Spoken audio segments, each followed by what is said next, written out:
Mari kita berdoa. Kami bersyukur Tuhan untuk kebaikan-Mu. Pada hari ini kami boleh menikmati persekutuan dengan Engkau melalui firman-Mu.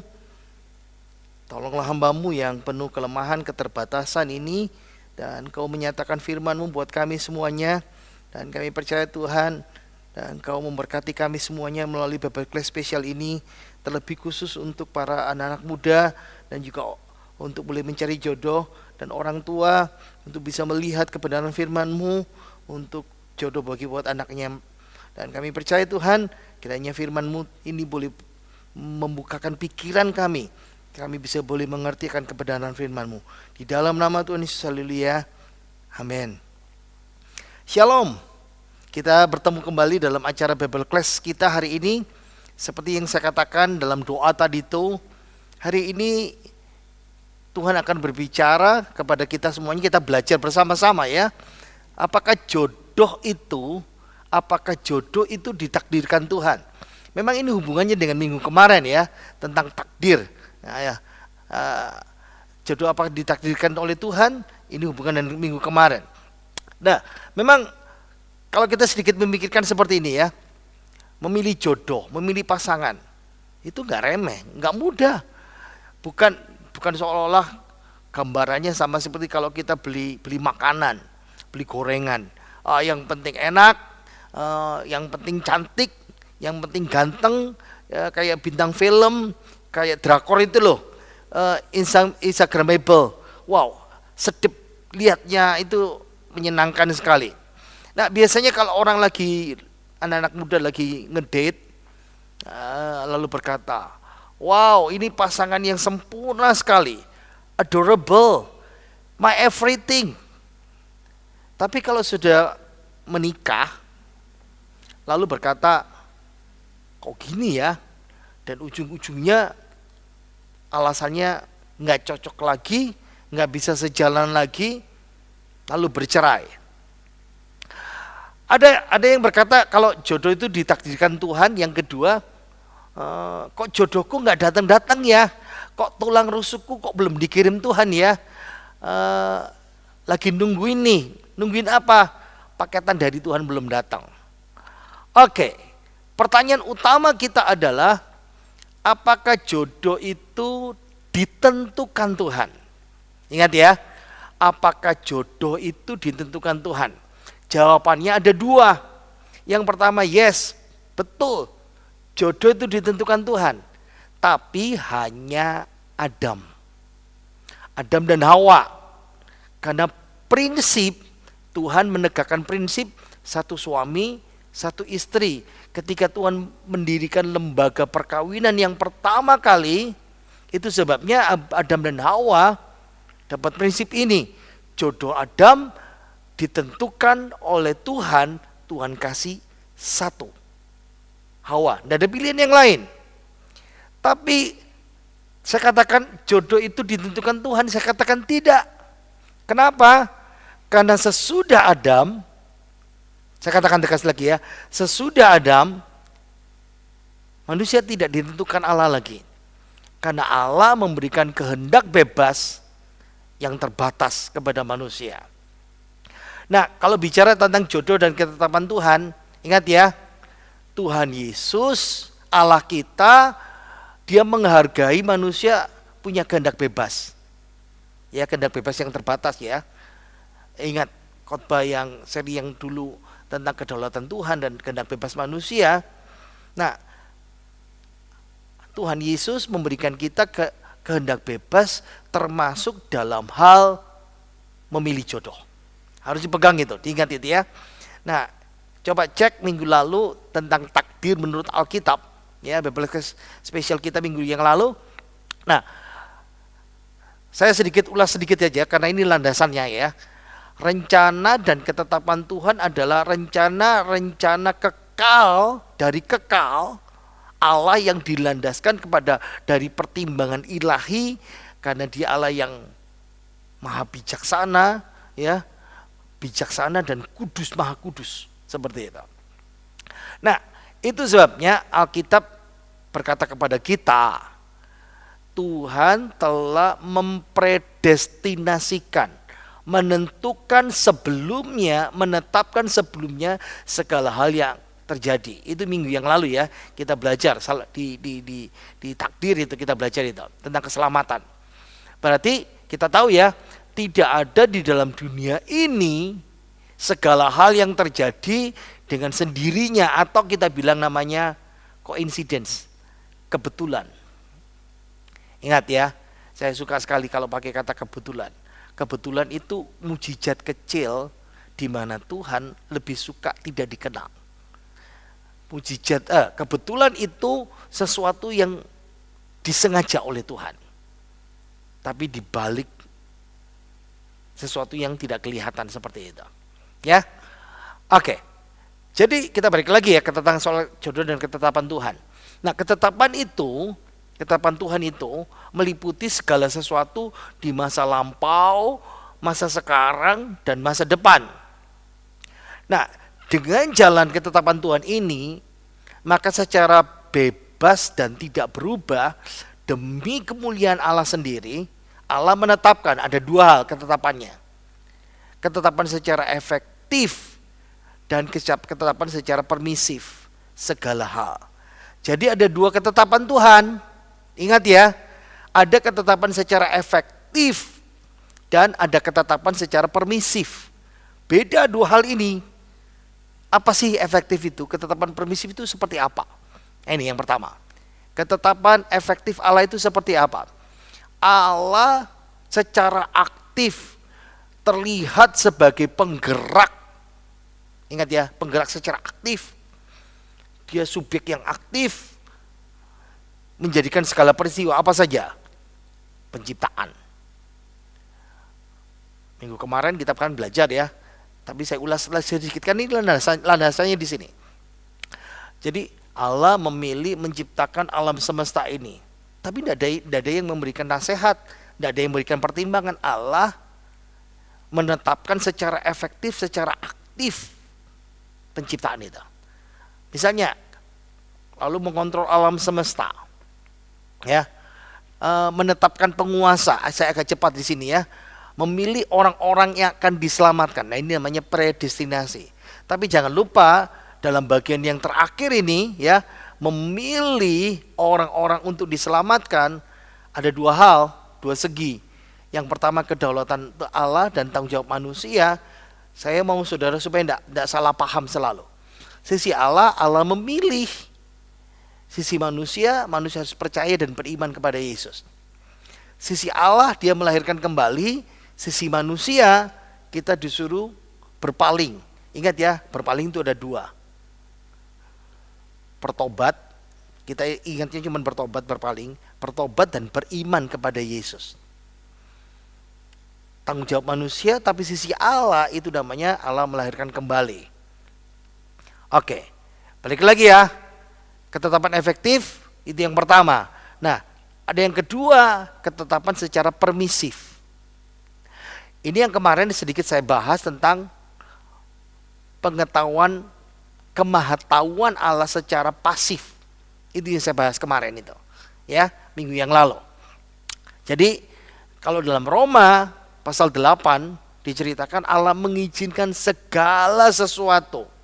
Nah, ingat ya, segala sesuatu di dunia ini, baik yang buruk, baik yang jelek, baik yang indah maksudnya ya, apa saja ketetapan permisif. Nah, misalnya Allah tidak menetapkan Adam dan Hawa jatuh. Allah tidak menakdirkan Adam dan Hawa jatuh. Ingat ya, itu namanya, apakah Allah tahu? Allah tahu. Tapi tanggung jawab Adam dan Hawa ketika jatuh dalam dosa. Sama seperti kita sekarang. Dosa terjadi, kejahatan terjadi, penderitaan terjadi, itu ketetapan secara permisif. Tapi bukan Allah yang menciptakan dosa, bukan Allah yang menciptakan kejahatan, bukan Allah yang menciptakan penderitaan. Harus diketahui ya, harus dipahami itu. Jadi ketetapan permisif ini terlihat Allah mengarahkan semuanya untuk kebaikannya, untuk kemuliaannya. Nah, Kita balik lagi ya, jodoh dan ketetapan Tuhan. Nah, demikian pula karena ketetapan permisif ini loh, yang tadi itu ya. Dalam hal jodoh, manusia diberikan kebebasan untuk memilih ketetapan permisif Tuhan. Tapi pilih jodohnya, kalau orang percaya harus sesuai kehendak Tuhan yang mengizinkan itu. Jadi dalam hal jodoh ada dua peran. Ada namanya peran manusia. Kita cari, kita pilih, kita kejar sampai jadi pasangan. Tapi ada juga ketetapan permisif Tuhan. Tuhan juga berperan. Tuhan juga berperan dalam hal ini. Jadi sungguh kesalahan teologis, kesalahan pemahaman yang salah kalau orang berkata jodoh itu ditakdirkan Tuhan. Jodoh itu sudah ditentukan Tuhan. Salah besar. Kalau begitu berarti kita tidak perlu berusaha. Ya, saya tunggu aja jodoh itu datang dari Tuhan. Ya. Kalau jodoh ditentukan Tuhan, kalau jodoh ditakdirkan Tuhan, berarti kita tidak melakukan daya upaya apapun untuk mendapatkan jodoh. Ya, begitu juga sebaliknya ya. Oke. Jadi jawaban yang tepat adalah harus dipahami seperti ini. Jodoh orang percaya harus dipahami ini ya. Kita ini dipimpin sama Tuhan. Apa itu dipimpin Tuhan? Nah, kita pahami seperti ini. Allah, Tuhan Yesus memberikan kita guidance. Pimpinan. Mana? Habis ini kita belajar. Sesudah ini kita harus belajar ya. Tapi bukan ditentukan. Ini jodohmu. Ini cuma satu jodohmu. Enggak. Jodoh itu dipimpin Tuhan, guidance. Tapi kita harus bertanggung jawab dengan pilihan kita. Jadi tidak bisa salahin Tuhan. Jadi Tuhan sudah memberikan guidance, pimpinan. Apa itu? Dengan menetapkan syarat-syarat. Anak-anak muda, orang tua mesti pahami juga ya. Bagaimana memilih jodoh yang sesuai dengan pimpinan Tuhan. Nah, memang ingat ya, di satu sisi kita bertanggung jawab. Bertanggung jawab dengan apa? Berupaya, usaha, cari jodoh. Dengan memperhatikan, ingat, guidance Tuhan tadi itu. Melalui syarat-syarat yang ditetapkan. Dari tadi ngomong guidance ya, dari tadi ngomong pimpinan Tuhan. Apa syarat ketetapan Tuhan dalam memilih jodoh? Nah, ada 3 hal. Yang pertama wajib, ya. Lalu bagian yang terakhir bicara pertimbangan. Nah, kita bicara yang wajib dulu ya. Yang pertama syaratnya adalah ini guidance Tuhan. Ini wajibnya dari Tuhan. Pernikahan itu harus monogami. Apa itu monogami? Monos, dari kata monos, satu atau sendiri. Gamos itu pernikahan. Bukan kawin sendiri, tapi maksudnya satu suami, satu istri. Itu monogami, itu namanya monogami. Ini syarat wajib, ini guidance Tuhan. Ya. Makanya kenapa tadi itu saya katakan jodoh itu ditentukan Tuhan atau tidak? Jawabannya 2. Ya, karena Adam dan Hawa ditentukan sebagai patron, pola, seterusnya, menolong. Tapi sesudah Adam, manusia punya kehendak bebas melakukan. Nah, dalam kehendak bebas ini ada syaratnya. Harus monogami yang pertama. Ingat ya, harus monogami.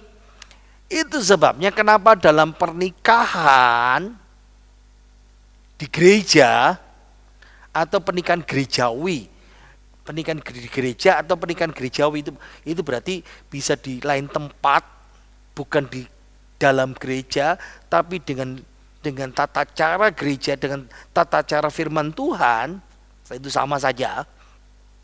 Itu kita punya janji 1 kali untuk selama-lamanya. Makanya janjinya sampai ajal memisahkan. Itu namanya pernikahan monogami. Tidak ada kata cerai. Nanti kita sedikit bahas ya. Nah, kalau bicara monogami, berarti syarat yang pertama Tuhan, jangan cari jodoh yang percaya namanya poligami. Apa itu poligami? Sang pihak laki dia berpikir satu istri nggak tunggal, bisa 2, bisa 3, karena poli itu banyak. Tuhan berkata nggak boleh. Atau poliandri, sang cewek dia berpikir satu suami nggak cukup, boleh 2, boleh 3, boleh 4. Ini syarat yang pertama. Ini namanya guidance Tuhan, itu cari jodoh itu ya, pimpinan Tuhan. Nah, syarat wajib yang kedua, yang equal ya, sama. 1 Korintus pasal 6 ayat 9 sampai 10. No sex before marriage. Menjaga kekudusan. Itu penting. Penting sekali. Ya.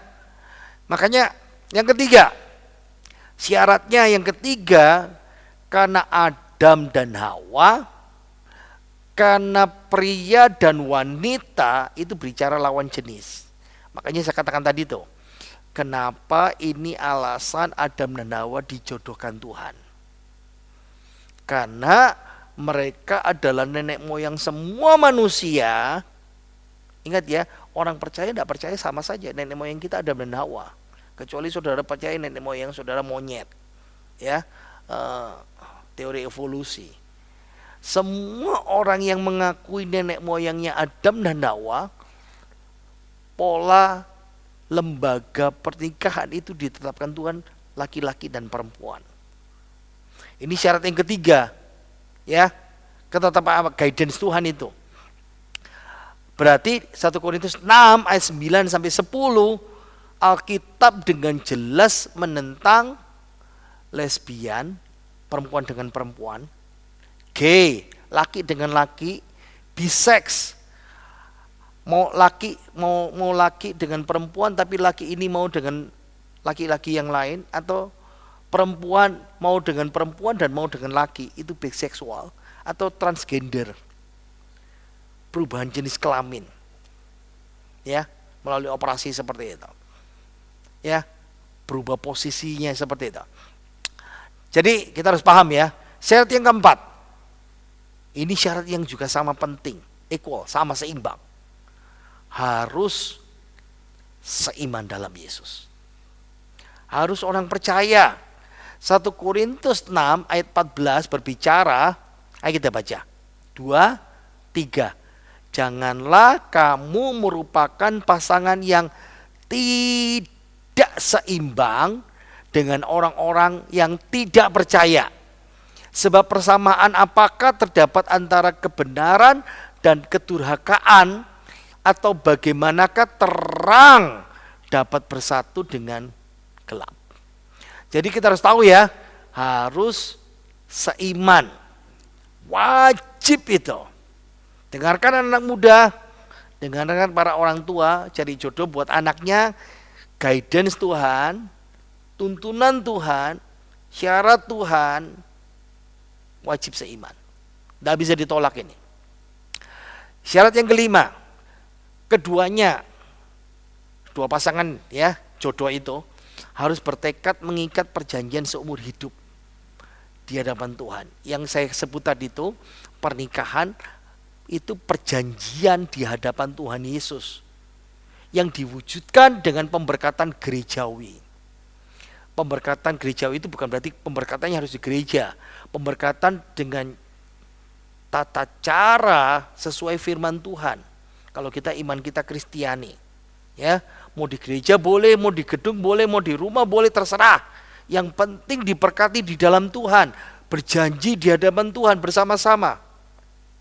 Itu sebabnya saya katakan tadi tuh, kalau syarat yang kelima ini, cari jodohnya harus bertekad. Nanti saya mau berjanji seumur hidup mengikat seumur hidup perjanjian di hadapan Tuhan Yesus. Itu berarti tidak ada kata cerai. Tidak ada kemungkinan bercerai. Namanya sudah nggak cocok. Kami jalannya beda-beda. Takdir berkata lain. Itu salah. Itu sebabnya guidance Tuhan itu jelas. Sampai ajal memisahkan. Satu ayat ya yang menolong kita, Maleakhi pasal 2 ayat 14. Tuhan telah menjadi saksi antara engkau dan istri masa mudamu yang kepadanya engkau tidak setia. Ingat ya, saya ulangi lagi. Ketika kita diberkati, ini loh tadi tuh.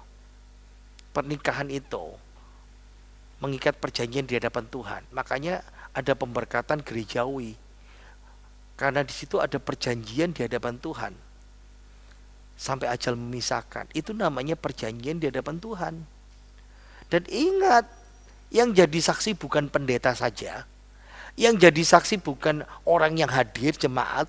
Yang jadi saksi bukan keluarga. Yang jadi saksi itu Tuhan. Tuhan telah menjadi saksi antara suami dan istri. Tapi sekarang suami istri itu tidak setia. Padahal dia teman sekutumu dan istri seperjanjianmu. Jadi di hadapan Tuhan, pernikahan itu perjanjian, kontrak, sampai ajal memisahkan. Apapun yang terjadi.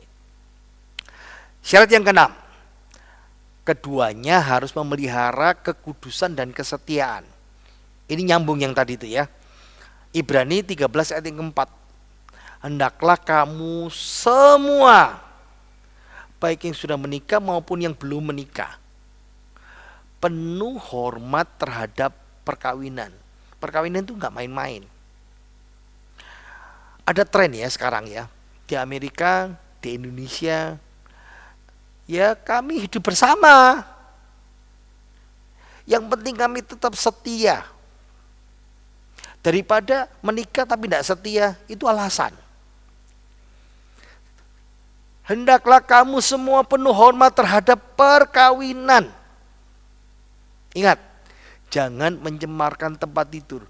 Harus diberkati Tuhan dulu. Sebab orang sundal dan pezina, apa itu? Hubungan seks di luar pernikahan akan dihakimi Tuhan, akan dihakimi oleh Allah. Ini syarat wajib, ya. Jangan kumpul kebo. Harus mau diberkati Tuhan, ya, mengikat pernikahan dan menghormati lembaga perkawinan yang ditetapkan Tuhan, ya. Next, yang ketujuh, keduanya jodoh ini suami istri harus menjadikan Yesus sebagai kepala. Ingat ya, suami tunduk kepada otoritas Tuhan, istri tunduk kepada otoritas Tuhan. Makanya diberkati Tuhan, hidup bersama dalam Tuhan, dan bukan hanya waktu diberkati saja, habis itu udah lupa, udah lepas, nggak pakai hukum Tuhan. Menyedihkan kalau saudara yang penting diberkati Tuhan, setelah itu ya sudah apa katanya nanti. No way, nggak bisa itu. Ya, harus hidup bersama di dalam Tuhan. Ditunjukkan dengan cara apa? Ya ibadah bersama-sama ke gereja. Itu buktinya. Yang kedelapan, keduanya, pria dan wanita itu bertekad untuk mendidik anak-anak sesuai dengan ajaran nasihat Tuhan. Kalau dikarunia Tuhan anak, dididik dalam Tuhan, dibawa ke dalam Tuhan. Dan semua, ingat ya, ketika pertengkaran terjadi nanti, ada masalah, ada persoalan yang berat, semua harus diselesaikan dengan dasar kebenaran firman Tuhan. Ingat ya, ini kesimpulannya. Siapapun jodohnya, siapapun pilihan saudara, apabila sungguh taat, di sini tujuan akhirnya, destinationnya, tujuan Allah supaya keluarga saudara itu kudus. Bahagia itu nomor 2. Yang utama itu kudus. Ini yang Tuhan tentukan. Ini syarat yang wajib, ini guidance Tuhan yang tadi tuh. Nah, syarat yang kedua apa? Relatif. Bukan wajib ya, relatif. Apa syarat yang relatif itu? Ingat ya, relatif itu pilihan kita, you decide it. Ini syarat ketetapan Tuhan dalam memilih jodoh bisa kita relatif. Apa itu? Umur. Yang laki harus tua, yang wanita harus lebih muda. Nggak harus. Karena di Alkitab banyak ya. Ada yang istrinya lebih tua. Siapa itu? Itu misalnya contoh Abigail dengan Daud. Abigail lebih tua, ya. Mungkin istrinya terlalu muda. Ada. Abraham itu menikahi keponakannya. Ishak juga menikahi Rachel, keponakannya. Itu umurnya jauh. Warna kulit. Ingat ya, sama di hadapan Tuhan. Mau tinggi, kedudukannya, sukunya berbeda, pendidikannya beda, kekayaannya beda, status sosialnya beda, kecantikannya, kecakapannya dan penampilan itu relatif bagi Tuhan. Dunia sangat mempertimbangkan. Kalau orang Jawa bilang weton, kalau orang Tionghoa sio atau zodiak, tanggal lahir, dihitung-hitung semuanya. No. Kalau kita menolak itu. Ya. Apalagi relatif itu tidak menentukan kekudusan dan tidak menentukan tujuan kebahagiaan tadi, tujuan Tuhan tadi itu ya. Ingat, hanya selera pribadi atau selera orang tua atau selera keluarga, dan itu pribadi dan relatif. Itu yang relatif yang kedua, ya. Ingat apa itu tadi itu? Umur, warna kulit, tinggi, suku, pendidikan, kekayaan, status, kecantikan, kecakapan, semuanya itu relatif. Nah, sekarang pertimbangan ketiga syarat ketetapan Tuhan, kita dikasih Tuhan hikmat. Dikasih Tuhan hikmat. Ya, pikiran, rasio dan juga hati untuk memilih jodoh dengan kecocokan. Mesti dipertimbangkan ya. Satu, syarat wajib, relatif, hikmat dari Tuhan untuk kecocokan. Apa itu? Yang pertama, walaupun itu seiman. Nah ini, ingat ya, saya sudah, yang penting seiman. Tapi mesti ditanyakan juga, hidup rohaninya gimana? B aja sih, sesekali bolos, kadang-kadang ya hidup rohaninya B aja. B aja itu bapak-bapak ibu biasa aja. Atau excellent, doa pribadinya bagus, ibadahnya bagus, pelayanan gerejanya bagus, rajin baca Alkitab.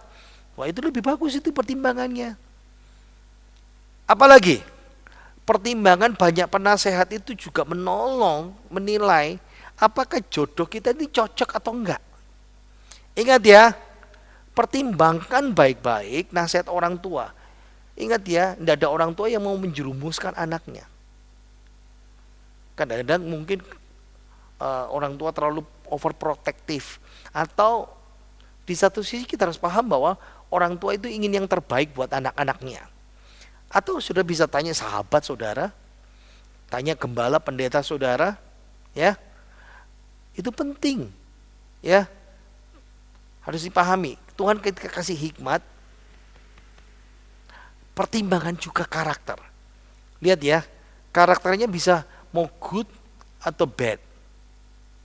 Lihat ya, ada banyak, ada yang nggak sopan, wah orang yang nggak yakin, orang yang bersahabat nggak bersahabat, wah pekerja keras, ini pemalas, macam-macam. Ingat ya, pertimbangkan karakter, banyak samanya atau bertolak belakang, moralitasnya, akhlaknya baik atau buruk, malas atau rajin. Jangan asal cantik, jangan asal kawin, bahaya. Ya, apalagi kenali kebiasaannya, kebiasaan positif dan negatif. Apa itu? Amati. Ini calon suami bertanggung jawab enggak? Ini calon istri tanggung jawab enggak? Menguasai diri enggak? Emosional. waktu argue, wah, berdebat, fight, bertengkar. Kelihatanlah waktu ngedit itu loh. Waktu ngedit sudah main gampar, main tampar, main pukul, selesai, you and me and, selesai. Waktu ngedit, waktu pacaran saja sudah begitu. Jangan menikah. Dengarkan baik-baik itu. Oh, nanti bisa berubah. Siapa yang bisa merubah? Tuhan, itu alasan. Ya. Ingat, Tuhan kita kasih hikmat. Ya, otak dan hati jadi satu. Pahami itu. Kenali integritasnya. Pacaran, pendekatan, hobinya ngutang sama kita. Pinjem duit dong. Oke lah, agak beda ya. Pacaran zaman angkatan saya yang lebih tua dari saya, dan saya itu waktu pacaran gengsi dong. Kita laki nraktir pasti nraktir cewek kan, itu pasti itu. Tapi zaman sekarang kan gantian. Tapi ini pacaran sudah nggak modal. Jadi pacaran nebeng aja terus, nggak pernah nggak pernah keluar duit atau nggak jujur. Sayang, kamu di mana? Kan bisa dicek sekarang locationnya di mana. Aku di sini, dilihat, bohong. Bisa nggak dia percaya? Ingat, Tuhan kita kasih hikmat, ya. Latar belakang keluarga. Tapi ingat ya, bobot bibit bebet. Itu dalam bahasa Jawa kita ya. Bagaimana ini bukan wajib, tapi Tuhan juga kita kasih hikmat seperti itu. Oke. Kekeliruan teologis bahwa jodoh itu adalah takdir, itu kesalahan yang harus dihapus, ya. Jodoh tidak ditentukan Tuhan. Pegang itu, harus dipahami, ya. Kenapa? Kalau jodoh ditentukan Tuhan, berarti Tuhan hanya kasih saudara satu jodoh. Nah, ini misalnya gini ya. Tuhan tentuin ditakdirkan cuma satu jodoh. Belum ketemu, belum pacaran, lalu jodohnya itu kecelakaan dan meninggal. Habis dong, nggak punya jodoh saudara. Ya, ingat, Tuhan tidak kasih jodoh saudara, tidak tentukan jodoh saudara itu pilihan tunggal mutlak satu. Kita dikasih pilihan. Jadi, ini contoh ya, ini anak Tuhan.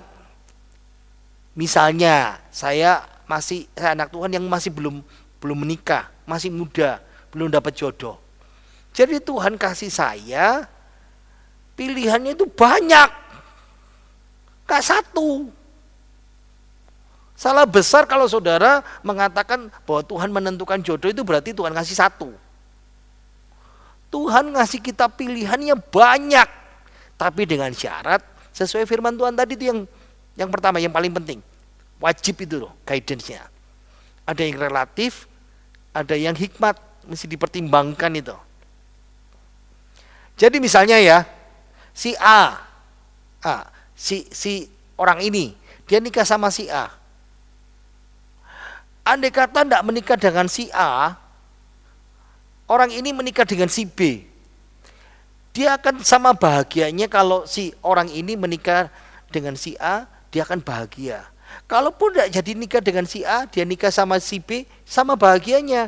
Kalaupun tidak jadi nikah sama B, sama C, sama D, sama E, sama E, semuanya sama bahagianya. Apa sih? Pokoknya sederhana saya mau bilang seperti ini. Anak muda dengerin. Putus, patah hati, ditinggal pacar, pacarmu selingkuh, dan engkau berkata, dan habis pikiranmu semuanya, duniamu runtuh. Enggak. Ya, dengar baik-baik.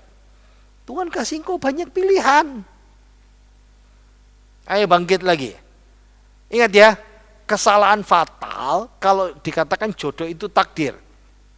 Yang pertama, itu membuka pintu perceraian itu gampang. Seenaknya kalau ini bukan jodohku. Pernikahan tidak bisa harmonis, aku tidak bisa bahagia. Lalu dengan seenak udelnya dan berkata, sudah takdir Tuhan. Kalau jodoh ditakdirkan berarti membuka pintu perceraian dengan mudah. Dia bukan jodoh saya. Atau sebagai senjata membenarkan diri. Loh, bukan jodoh saya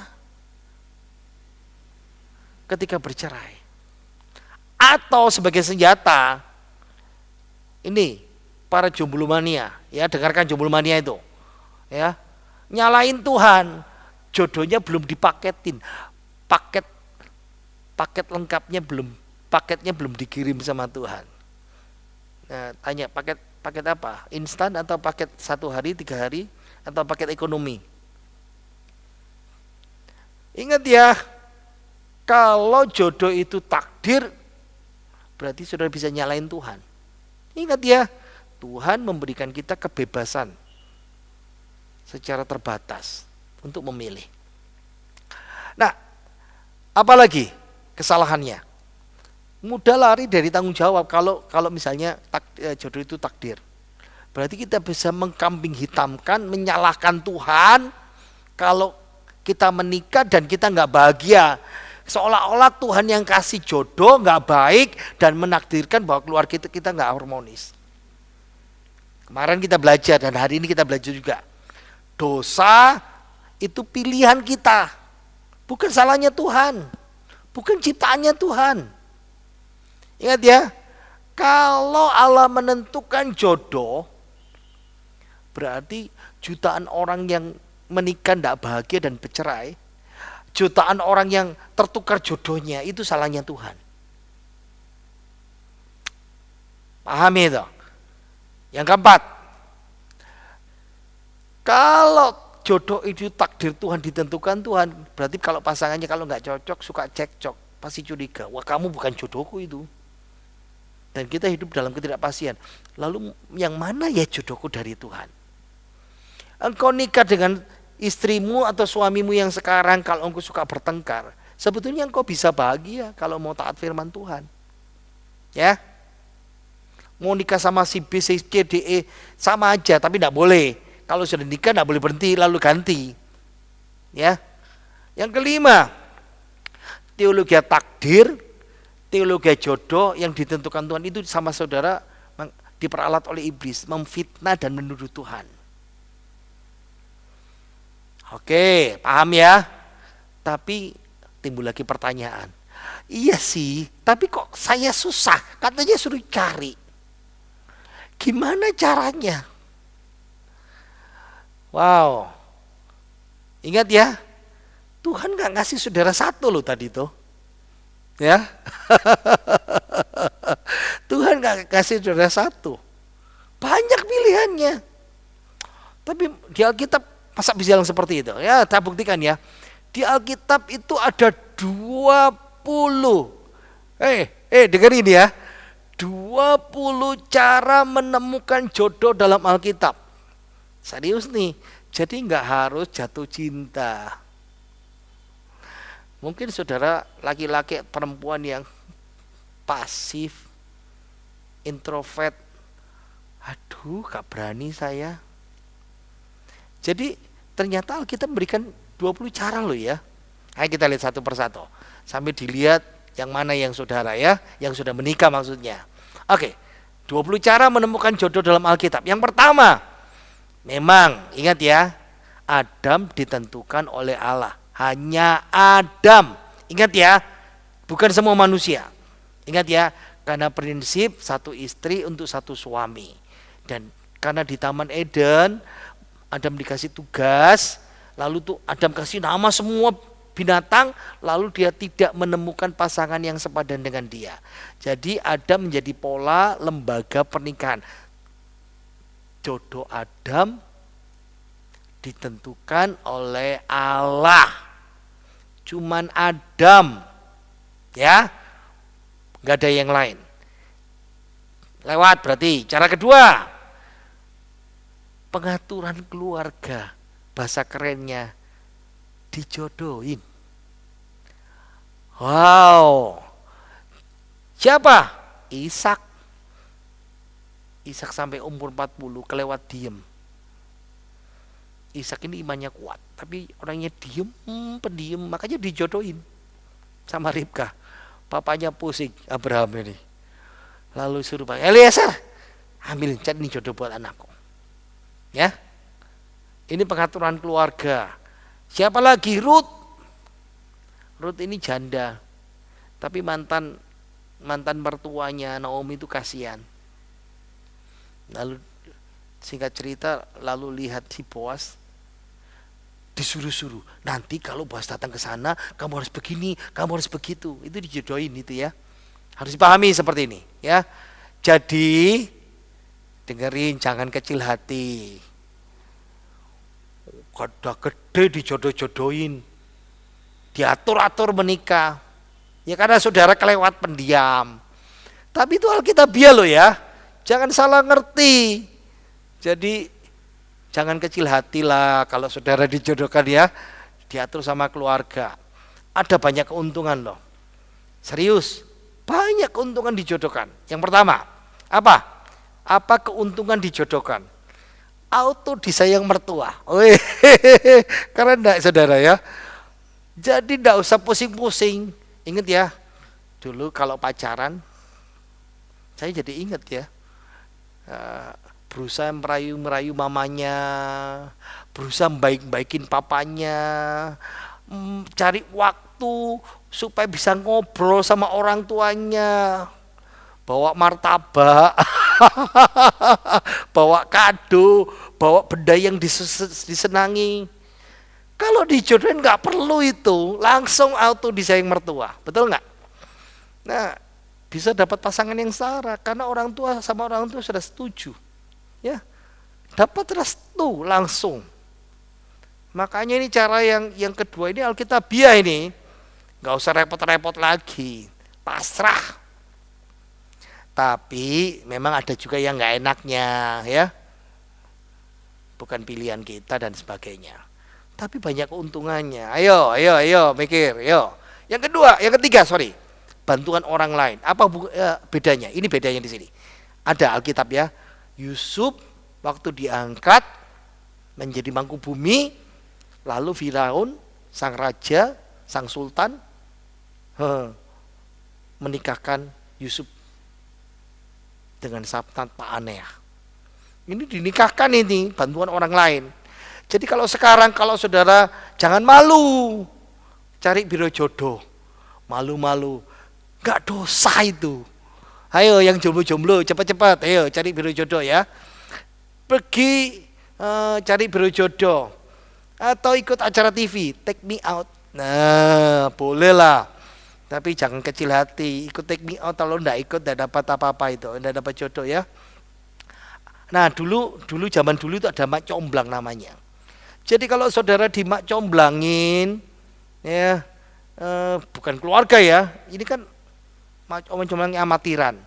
Maupun tonggo saudara, sepupu, emak jauh atau siapa saja lah, terserah lah. Nah tapi zaman sekarang serius, kalau saudara punya duit banyak, cari mak comblang profesional. Wah itu keren itu. Ini yang ketiga ya. Kalau enggak punya duit, cari mak comblang amatiran ya, lewat biro jodoh. Kalau punya duit, mak comblang profesional. Lihat ya, sudah 3 ya. 20 cara menemukan jodoh Alkitab. Yang keempat apa? Jatuh cinta pada pandangan pertama. Siapa? Adam Hawa.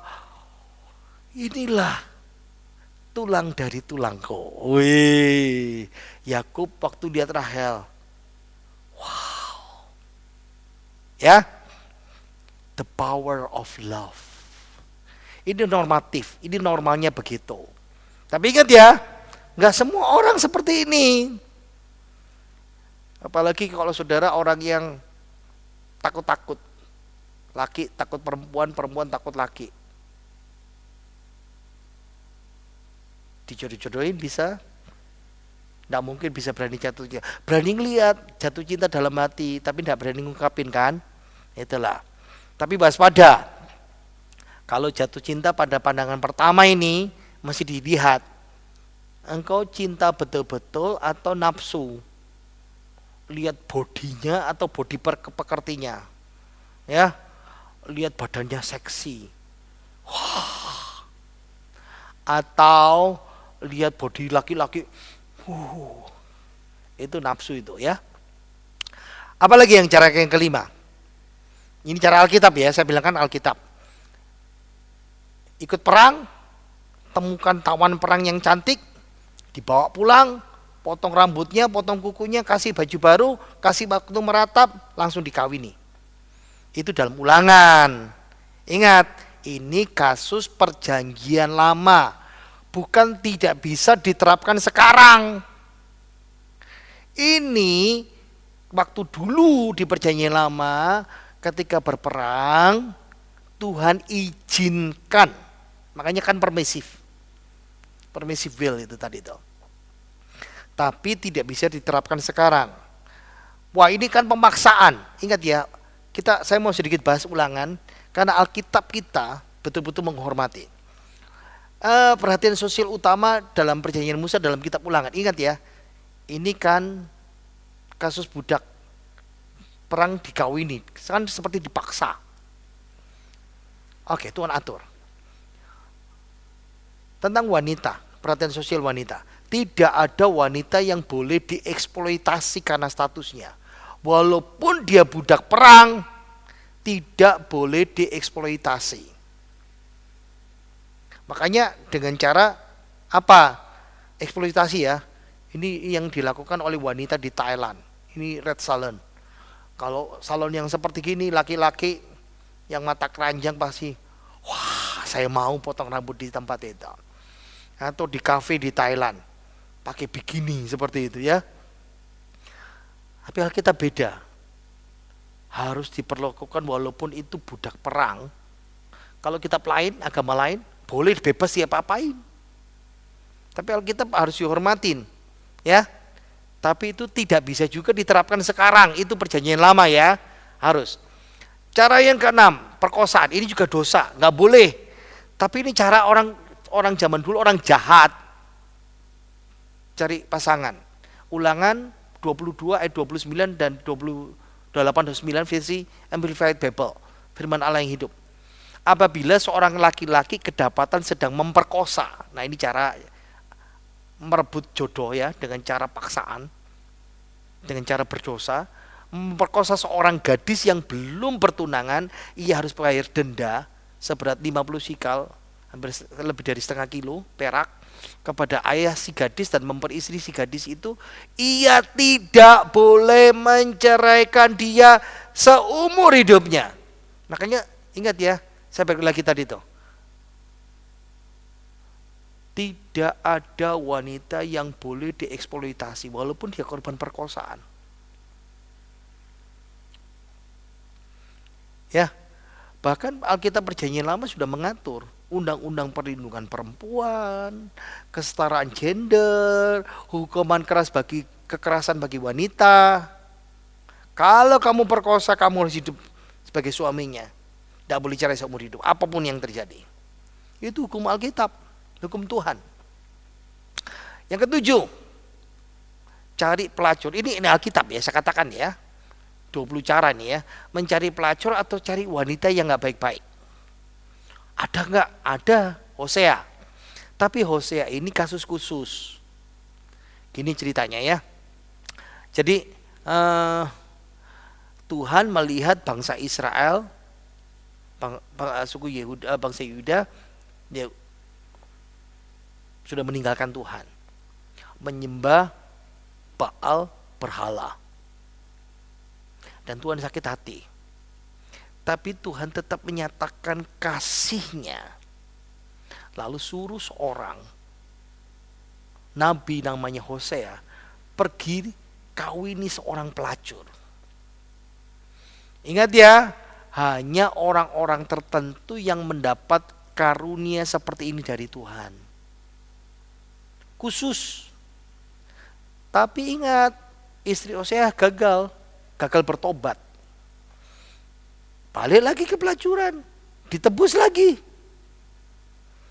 Nah, ingat cara yang ketujuh, keenam, kelima tadi itu ya cara yang salah, nggak boleh. Tapi tetap dikasih jalan keluar sama Tuhan. Ada yang nggak gagal, ada. Ibrani 11 ayat 31. Karena beriman juga, maka Rahab, wanita pelacur itu yang di Yeriko, tidak turut terbunuh bersama-sama orang-orang yang melawan Allah, sebab ia menerima dengan ramah pengintai-pengintai Israel. Rahab bertobat, ya, bertobat 100%. Berhenti dari pelacur, jadi anggota umat Israel, umat Allah. Lalu lihat di sini, dia nikah dengan Salmon. Ada yang berkata, penafsir berkata, dua pengintai itu salah satunya adalah Salmon, dan Salmon itu yang menikahi Rahab. Dan ingat, Rahab itu istrinya Salmon jadi mamanya Boas. Boas yang nanti jadi suaminya Rut. Boas punya anak Obed, Obed punya anak Isai, Isai punya anak Daud, raja di Raja Daud. Dan Rahab ini canggahnya Daud. Terus Salomo dan terus sampai kepada Yesus. Berarti kita balik lagi di sini. Kadang-kala kita bisa lihat ya, ada orang yang salah jalan. Karena dulu nggak tahu, karena dulu memberontak sama Tuhan, dia kawin dengan wanita nggak baik. Ya karena dia juga nggak baik. Ada yang gagal karena dia datang sama Tuhan, nggak bertobat, tapi ada yang sukses. Diberkati Tuhan, dipulihkan Tuhan. Itu cara Tuhan, ya. Jadi masih banyak ya. Cara yang ke-8. Wah, ini yang menyenangkan ini anak-anak muda ya. Cari bos kaya yang punya anak perempuan, kerja sama bos itu, bikin bos itu seneng sama kita, terkesan, lalu engkau dijodohkan. Asik. Pasti kepingin kan? Ada nggak dalam Alkitab? Ada. Siapa? Musa. Ya, Musa bisa seperti itu. Jadi boleh nggak cari jodoh anaknya bos? Boleh. Alkitabiah itu. Nah, itu impian banyak orang tua. Ya. Impian banyak para jomblo mania itu ya. Aduh, kawin dapat anaknya bos, anak tunggal lagi. Nah, tapi anak tunggalnya tapi nenek, itu gimana itu saudara ya? Nah, terserahlah saudara. Oke, next. Cara yang ke-9. Beli properti, dapat seorang wanita sebagai hadiah kesepakatan. Dapat tanah, dapat istri juga. Ini kisah siapa? Yang tadi itu Boas. Ya. Ingat, ini ketentuan di Perjanjian Lama untuk orang Israel. Kalau masa sekarang ini kadang-kadang ada seorang yang belum menikah, lalu punya sahabat, lalu sahabatnya meninggal. Biasanya dalam perang itu. Itu banyak cerita itu ya. Lalu istrinya itu dikawinin, janda sahabat itu dikawinin. Jadi banyak cerita yang seperti itu ya. Yang ke-10, datang ke pesta, lalu sembunyi, incar satu wanita, dibawa lari, kawin lari, jadi istri. Ternyata kawin lari itu dalam Alkitab loh ya. Siapa itu? Ya ceritanya di Perjanjian Lama, di Hakim-Hakim 21. Itu ceritanya suku Binyamin. Dikasih jalan keluar itu.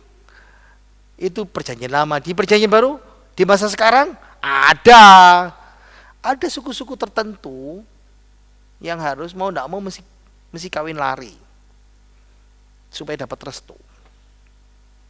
Misalnya gini ya, ini suku harus menikah, tidak boleh nyebutkan suku, pasti orang sudah tahu siapa itu. Ini suku ini harus kawin dengan suku ini, bahkan harus marga ini. Tapi kalau tidak nikah, tidak bisa memenuhi, dikasih jalan keluar, kawin lari saja. Nah itu Alkitab. Di Alkitab ceritakan seperti itu. Baru masih 20 ya. Cara ke-11, minta Tuhan menciptakan istri, itu Adam itu. Tapi sama, ada konsekuensi ya. Apa itu? Ya doa puasa lah. bergumul sama Tuhan. Cara ke-12, setuju kawin paksa 7 tahun. Imbalannya kawin dapat istri. Bisa tebak? Yakub. Tapi masih ditipu. Bukan dikasih istri yang dicintai, dikasih kakaknya. Suruh kerja 7 tahun lagi. Itu perjanjian lama. Nah sekarang ini ada enggak? Ada. Kawin dengan, kalau mau kawin harus bayar mas kawinnya, harga selangit. Nah ternyata ada juga kan nih di Alkitab. Ya itu cara cari jodoh itu. Jadi banyak cara ya, bukan satu cara. Ini masih ke-12. Ada 20 kan? Saya bilang 20 kan? Oke, cara ke-13. Nyunat 20 kulit katan baru dapat istri. Siapa? Daud. Ya. Zaman sekarang ada orang menikah merasa dikibulin, ditipu. Jadi apa ya? Rasanya saya nikah itu kok seperti jadi sapi perah. Mau sama mertuanya kok, sama istrinya atau apa saja terserahlah. Jadi ada yang orang-orang yang mengalami seperti ini. Yang keempat, 14. Udahlah ikut jalan-jalan aja, ikut tur atau jalan-jalan, bukan ayo melakukan tunjungan, lalu tiba-tiba ketemu jodoh, ya jalan-jalan ke mall. Siapa itu? Kain. Jodoh bisa ketemu dadaan. Makanya kadang-kadang kita bisa lihat kan gini, baru kenalan, baru ketemu, lalu nikah. Itu nggak salah, nggak berdosa. Asal ingat ya, syarat wajib Tuhan yang pertama itu terpenuhi. Buat apa lama-lama pacaran tapi ujung-ujungnya putus, betul kan? Oke, cara ke-15.